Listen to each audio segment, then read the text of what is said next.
احنا مش بني ادمين يا ابني، احنا من الجن المسلم الطيب، مش هنأذيك. في يوم كان في دكتور نايم في بيته، فصحى من النوم على صوت حد بيخبط على باب شقته، والساعة كانت حوالي 3 الفجر. فقال مين اللي جاي في الوقت ده؟ وساعتها انفتح الباب لقى راجل عجوز. سأله مالك يا حاج؟ الراجل العجوز قال له انا مراتي تعبانة قوي وكنت عايزك تيجي تكشف عليها. فالدكتور قال له دلوقتي يا حاج؟ ده الوقت متأخر جدا. الراجل قال له معلش يا ابني هي تعبانة قوي. فالدكتور قال له خلاص حاول تجيبها لي البيت وانا اكشف لك عليها. لكن بعد محاولات كتير واصرار منه الدكتور نزل معاه وركب العربية وخرجوا. قال له فين بيتك يا حاج؟ فالراجل مشاه لحد ارض زراعية. قال له فين بيتك يا حاج؟ ده احنا في ارض زراعية. قال له امشي لاخر الارض. فمشوا وظهر بيت قديم كده. قال له هو ده بيتك يا حاج؟ انت عايش هنا؟ قال له ايوه ده بيتي. فالدكتور خاف من الموقف، ولما دخلوا البيت لقى فعلا في ست كبيرة في السن نايم. فقال لها الدكتور مالك يا حاج؟ قالت له رجلي محروقة.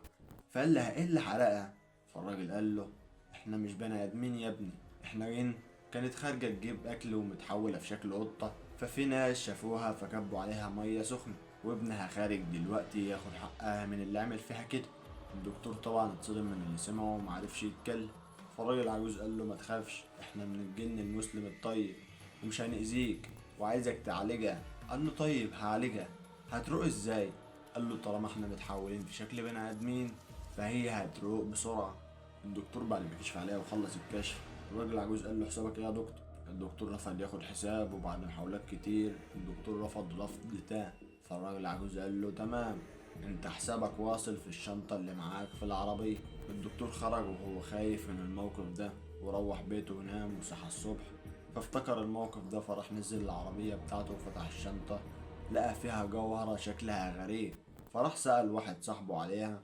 قال له دي جوهرة نادرة ومفيش منها إلا 2 في العالم وما تتقدرش بتمن، انت جبتها منين؟ قال له واحد ادهاني هدية. والدكتور بعدها اشترى بيت واشترى مستشفى وفتح عيادة جديدة، وحياته اتغيرت 180 درجة.